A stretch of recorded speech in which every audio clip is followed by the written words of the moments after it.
그 다음에 이제 두 번째가 수세 관리입니다. 주요 신천 내양의 수세 관리인데, 제가 이제 농가분들하고 얘기할 때 가장 차이가 나는 게 뭐냐면, 강한 수세와 웃자람을 혼동하는 겁니다. 그러니까 제가 볼 때 이제 저하고 상담을 하면, 여러분들 오시 상담하면 제가 여쭤봐요. 나무 세력은 어떤가요? 라고 하면 대부분이 좋다 그래요.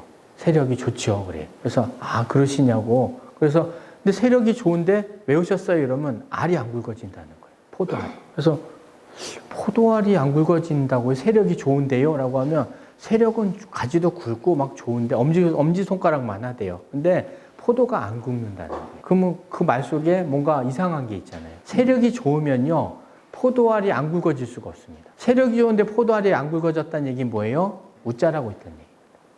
네, 포도가 웃자라고 있다는 얘기죠. 그걸 혼동하시는 거예요. 그래서 강한 수세는요, 굵은 가지입니다. 맞아요.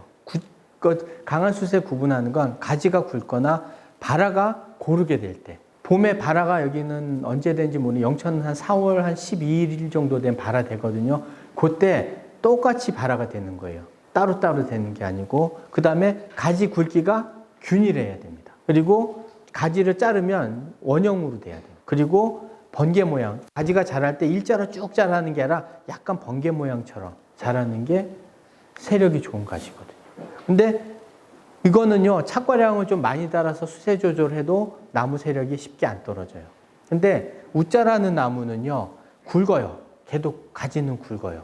근데 불균이래요, 발화가. 똑같이 나오는 게 아니라 먼저 나온 놈이 있고 뒤에 뒤따라 나온 놈이 있고 막 그래요. 그리고 가지 굵기 간에 차이가 나요. 가는 가지가 있고 한 나무라도 굵은 가지, 가는 가지가 있어요. 그리고 가지를 굵은 가지 잘라보면요, 타원형으로 돼 있는 경우. 원형으로 안 돼 있고 타원형으로. 그리고 일자형으로 쭉쭉 나가요. 그리고 위에 가면 갈수록 더 마디 사이가 길어집니다. 그럼 뭐예요? 웃자라는 겁니다. 이거 세력이 세다라고 오해하셔서 만약에 착과량을 많이 달았다. 그럼 세력이, 이 나무는 뭐예요? 웃자라는 나무는 세력이 약한 나무라고 봐야 됩니다. 오히려 웃자라는 거니까. 그러면 세력이 약한 나무에 착과량을 더 달아버리면 더 빨리 세력이 떨어지는 거죠. 그래서 나무 세력이라는 건 여러분들이 조금 주의 깊게 보시는 게 좋습니다.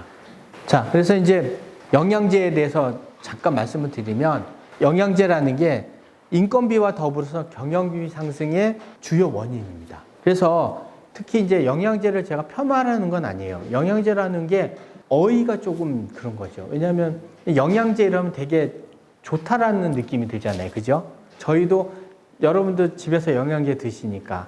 근데 영양제라는 걸 엄밀하게 보면 뭐예요? 비타민일 수도 있고, 그 다음에 무기성분이죠. 그 무기성분은 어디서 쓰는 겁니까? 포도에서도 쓰고 있거든요. 그래서 되게 보면 효과가, 실험 결과가 없어요. 그래서 영양제 회사에서 저희도 찾아옵니다. 이런 영양제 실험, 농가에 좀 해서 실험을 하고 싶다라고 찾아오세요. 찾아오면 제가 실험 결과가 있는 걸 여쭤봐요. 예를 들면 당도가 좋다, 색이 잘 난다, 이런 뭐예요? 효과가 있어야 될 거 아니에요. 그죠? 근데 농가에서 해보니까 효과가 좋았대요. 근데 그거는 믿을 수가 없죠. 왜냐하면 농가에서 한 실험이니까. 농가를 못 믿는다는 게 아니라 실험이라는 걸 하려면요, 엄격한 그런 규정 내에서 해야 됩니다. 그 시험구 배치부터, 그 시험구 배치법이 또 있습니다. 통계학에 보면 시험구를 어떻게 배치하라는 게 있어요.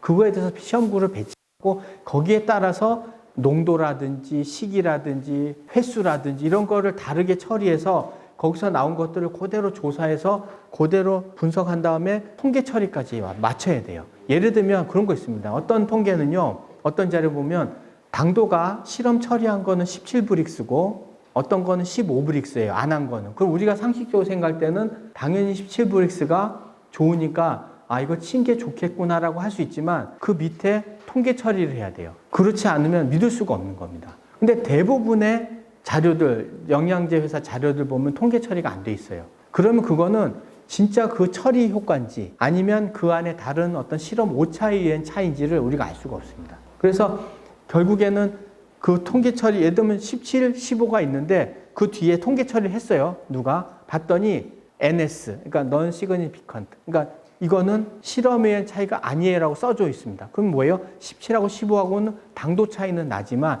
그러니까 그걸 쳐가지고 나온 차이가 아니라 쳐도 효과가 없다는 뜻입니다. 근데 그런 거를 안 써놔요. 그러니까 뭐예요? 그런 자료도 없지만 자료가 있어도 통계 처리가 안 돼 있다. 그러면 저희가 믿을 수가 없죠. 그런 영양제는 쓸 수가 없거든요. 예전에 그런 얘기를 합니다. 그런 분들이 오면 친절하게 농촌진흥청하고 기술원 같은 데 전화번호를 알려드려요. 그래서 여기에 의뢰해서 한 2년 정도 실험을 의뢰하라고. 그러면 그러니까 실험 연구비를 그쪽에 제공을 하겠죠. 그러면 거기서 해줄 수도 있고 안 해줄 수도 있습니다. 자기들이 바쁘면 안 해줄 수도 있는데 거의 해줄 거예요. 해가지고 결과가 나옵니다. 그러니까 이게 좋다 나쁘다가 아니고 쳤을 때 효과가 있다 없다로 나와요. 효과가 있다면 뭐예요? 써야 됩니다. 그건 써야 돼요. 좋은 거니까. 근데 효과가 없다. 그럼 뭐예요? 안 써야죠. 근데 시중에 돌아다니는 영양제 중에 단 하나도 그렇게 해가지고 다니는 거 저한테 온 것 중에는 없습니다. 없어요. 그럼 뭐예요? 그냥 좋다라는 거예요. 뭐가 좋은지. 당도도 좋고 착색도 잘 된다. 어떤 근거로? 근거가 없잖아요. 여러분들이 쓰는, 그래서 보면 이분들이 그런 얘기를 해요. 이제 이거는 샤인하는 농가들에게 제가 물어본 거예요, 실제로. 1년 동안 주는 걸 쭉 말씀해 보세요. 그러면 퇴비를 주세요, 먼저. 그다음에 밑거름 주십니다. 그리고 영양제 주세요. 그다음 밝은제를 또 주세요. 뿌리 잘 나라고. 그다음에 아미노산을 주세요. 그다음에 웃거름 주십니다. 그리고 또 영양제 주시고 밝은제 주고 아미노산 줘요. 이러면 이분은 비료는 몇 개 준 겁니까? 밑거름하고 웃거름 2번밖에 안 줬어요. 그렇죠? 근데 제가 보기에는 퇴비는 뭐예요? 비료입니다. 퇴비도 비료예요. 그다음에 밑거름 당연히 비료입니다. 영양제도 비료예요. 말만 바꿨을 뿐이 비료입니다. 밝은제도 비료입니다. 아미노산도 비료예요. 웃거름도 비료입니다. 영양제 비료, 밝은제 비료, 아미노산 비료. 그건 뭐예요? 비료 주고 비료 주고 비료 주고 비료 주고 비료 주고 비료 주고 비료 주고 비료 주고 비료 준 거. 1년 동안 비료만 준 거예요. 이래놓고는 농가는 뭐냐면 밑거름하고 웃거름 당연히 2번밖에 안 줬다는 거죠. 그러니까 오류가 생기는 겁니다. 비료를 많이 주셨지 않나요? 그러면 비료 안 주셨다는 거예요. 여러분들도 그런 식일 수 있다는 거죠. 너무 비료를 많이 준다는 겁니다. 제가 볼 때는. 정말로 우리가 농사를 짓는데 그 정도의 비료가 필요한가 할 정도로, 왜냐하면 준 비료들이요 1년 쓰면 다 없어지는 게 아닙니다. 남아있어요. 전년도에 줬던 게 남아있습니다. 거기다 또 전년도에 줬던 것만큼 주면 또 남는 거예요. 그 다음에 되면 또 전년도만큼 주거나 더 주거나 또 남아요. 그럼 어떻게 남으면 계속 웃자랄 수밖에 없죠. 캔베럴리 할 때 제일 여러분들이 겁내는 게 뭡니까? 캔베럴리 재배하면서 제일 무서운 거 뭐가 있죠? 네? 하진이죠. 하진, 꽃떨이에요. 뒤에 말씀드리겠지만 기왕 얘기 나온 김에 말씀드리자면, 자, 화진이라는 게 포도나무는요 이제 자라면서 한 2번 정도 순이 저절로 멎어야 돼요. 첫 번째가 언제냐면 꽃 필 때 멎어야 됩니다. 근데 여러분 포도는 멎나요? 안 멎죠. 안 멎으니까 뭐 합니까? 적심을 해요. 적심을 안 해도 멎으면 적심할 이유가 없죠. 그죠? 근데 적심을 한다는 얘기는 뭐예요? 멎어졌으면 좋겠는데 얘네들이 멎지 않는다는 얘기예요. 그러니까 어떻게 해요? 내가 강제로 멎게 해주는 거예요. 적심을 하면 꽃이 잘 피잖아요. 그렇죠? 꽃더리가 없어집니다. 왜 없어져요? 적심하기 전까지는 아까 제가 그랬죠. 맨 끝에 선단에서 모든 양분을 끌어올립니다. 왜? 자기가 자라야 되니까. 자라야 되니까 계속 양분을 끌어올리라 그래요. 그 역할을 하는 녀석이 끝에 있는 선단에서 만들어진 오옥신이라고 하는 호르몬이에요. 그 호르몬이 계속 만들어지는 동안은 계속 양분이 끌어올라가요. 포도꽃이 피려면 양분이 필요한데 그 양분마저도 끌고 올라가는 거예요. 그러니까 포도꽃은 양분이 모자라죠. 그대로 꽃이 피면 꽃더리가 오죠. 양분이 부족해서. 근데 어떻게 해요? 적심을 하면 선단이 없어져 버렸잖아요. 그럼 어떻게 해요? 옥신을 만드는 녀석이 안 만들어지는 거예요. 그럼 어떻게 해요? 양분을 끌어올리질 않죠. 양분이 그대로 되돌아가요. 어디로요? 꽃으로. 적심을 언제 하라 그럽니까, 여러분? 개화 전, 5일 전. 그쵸? 거의 5일이라 그랬고요. 강사마다 거의 다 5일이라 그래요. 왜요? 일본 애들이 실험해 보니까 자르고 나서 2, 3일이 지나야 꽃으로 가더라는 거예요. 바로 안 가. 그러니까 2, 3일 지나서 가니까 또 2, 3일 동안은 꽃에 양분이 쌓여야 될 거 아니에요. 그러니까 5일이라고 한 거예요. 넉넉하게. 5일 전에. 직전에 하면 한 2, 3일 뒤에 돌아가니까 늦는 거예요. 적심만 늦게 하면.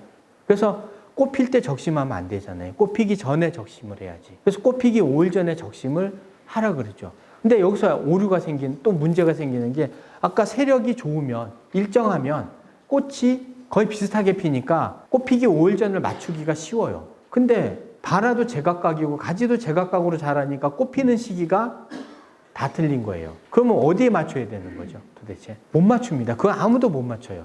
저도 못 맞추고 여러분도 못 맞춥니다.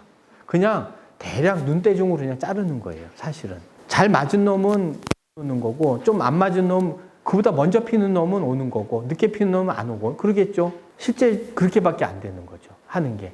그래서 화진이 오는데 2번 멈추는데 첫 번째 때 못 멈춰요. 또 한 번 멈춰야 될 때가 있죠. 언제예요? 착색기 때 되면 원래 순이 살짝 멈춰야 됩니다. 멈췄다 나가야 돼요. 근데 그때도 여전히 안 멈추고 여러분은 뭐 합니까? 겨순 따고 있어요. 그때 겨순 땁니다. 왜요? 겨순은 왜 따요?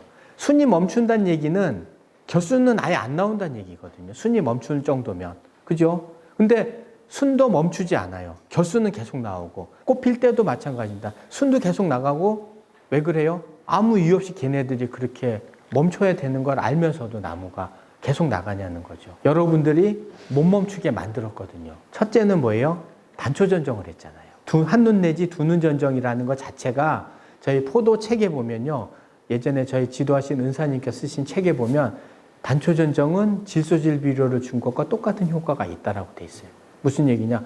눈이 장초 전정은 한 7, 8개에서 눈이 터져서 소모를 하는데, 이거는 한눈 내지 두 눈이 그 나무에 있는 양분을 써야 되니까 엄청 세게 나가거든요. 강하게 나가잖아요. 그러니까 뭐예요? 웃자라는 거죠. 강하게 나갑니다. 그러니까 못 쓰는 거예요. 그래서 여러분들이 강제로 어쩔 수 없이 우리나라의 캔베럴리 농가는 적심을 꽃 피기 전에 안 해주고는 화진을 막을 방법이 없는 거죠. 너무 심하면요, 너무 셀 때는요, 적심해도 안 멈춰요. 이게 양분이 잘 안 돌아가요. 그래서 적심해도 화진이 오는 경우가 있습니다. 그래서 실제로 농가에서는. 예전에 저희 영천에서도 적심했는데 화진이 온 농가가 있었거든요. 그 정도로 웃자라는 밭들이 있죠. 그래서 그게 왜 그러냐? 대부분 과비입니다. 과비. 그 중에서도 질소질비료죠. 네, 여러분들이 다 만드신 거예요, 나무는. 그러니까 여러분한테 나오는 모든 증상은요, 여러분들이 만들어 놓은 거예요. 누가 한 게 아닙니다. 여러분들이 재배를 하셨잖아요. 그렇죠? 근데 되게 서글프게도 내가 재배하고 있는데 포도나무가 내 말을 안 들어요. 그렇죠? 대부분 잘 안 듣습니다. 꼭 저희 집 애들 같아요. 말 안 듣는 게. 왜 그러냐 했더니 너무 오냐오냐 키워서 나무를. 그리고 이제 경영비인데 이건 조금 샤인머스켓하고 관련이 돼서 여러분 하기엔 안 맞을 수도 있는데, 어쨌든 다른 전국 자료라서 한 말씀을 드릴게요. 전국 포도농가 소득 및 경영비입니다. 여러분들이 포도농사를 지을 때 2015년에는요, 비료로 20만 원치 썼어요. 전국의 모든 포도농가는 이제 평균을 내니까. 근데 2022년에 보니까 50만 원치 쓰는 거예요. 거의 45만 원이니까. 그리고 경영비도 2배로 늘었습니다. 수익은요, 2배로 늘었지만. 여러분, 캔베럴리로 수익이 2배 늘었습니까? 2015년에 비해서? 네? 그 정도는 아니죠. 근데 샤인 때문에 늘은 거예요, 이건요. 샤인한 농가는 3배씩 막 늘었거든요, 사실은. 평균하다 보니까 2배로 늘었는데, 문제는 제가 그 얘기를 하려는 게 아니고, 이게 2022년 자료거든요. 2023년에는 수익이 반토막 났어요. 샤인 농가들이. 그러니까 이거에 반으로 떨어졌겠죠. 그러면 뭐예요? 이거는 경영비는 줄지 않았어요. 왜? 농가들이 경영비를 줄이진 않거든요. 그냥 짓던 대로 계속 짓기 때문에. 더 늘어나면 늘어났지 줄진 않습니다. 그래서 결론이 뭐냐면 샤인 농가들이 작년하고 재작년에 거의 수익을 못 냈다라는 거예요. 오히려 손해난 농가들이 있을 정도로. 다행히 이제 작년 12월부터 올해 1월 동안에 샤인머스켓 가격이 많이 올랐어요. 그 덕분에 지금 좋은데, 문제는 뭐냐면 왜 좋으냐 보면 그게 저장이 적게 들어가서 그렇거든요. 근데 저장이 왜 적게 들어갔냐면 재작년에 저장했다 망한 농가들이 많았어요. 예, 그러니까 작년 가을에 수확해서 저장을 안 넣었어요. 근데도 꿋꿋하게 저장을 넣었던 농가는 신났고, 지금 작년에 재작년에 안 좋았으니까 안 넣을 거야 했던 농가들은 지금도 여전히 별로 안 좋습니다. 예, 그래서 이거를 운이라고 해야 되는 건지 아니면은 다른 어떤 해석할 만한 게 있는지 모르겠어요.